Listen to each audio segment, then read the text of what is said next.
खबर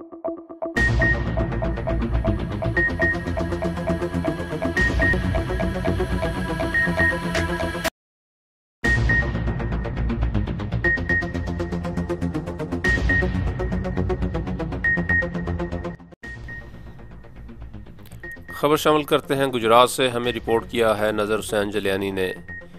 DPO गुजरात सैयद गजनफर अली शाह की ज़ेर क़यादत गुजरात पुलिस का जराइम पेशा अनासर के खिलाफ क्रैकडाउन। ज़िला भर में कार्रवाइयों के दौरान 4 मुलजमान गिरफ्तार, 45 लीटर शराब, 1 अदद मोटरसाइकिल बरामद। तफसीलात के मुताबिक DPO गुजरात सैयद गजनफर अली शाह की ज़ेर क़यादत गुजरात पुलिस की जराइम पेशा अनासर के खिलाफ कार्रवाइयाँ जारी हैं।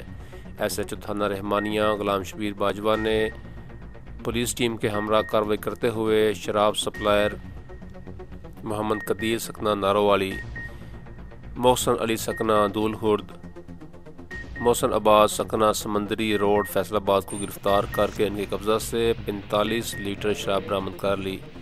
थाना बोलानी पुलिस ने मोटरसाइकिल चोरी की वारदात में मुलव्वस जफर इकबाल सकना शोरियाँ के कब्जा से 1 अदद मोटरसाइकिल बरामद किया। मुलज़म के खिलाफ अलग अलग मुकदमा दर्ज करके मज़ीद तफ्तीश का आगाज़ कर दिया गया है।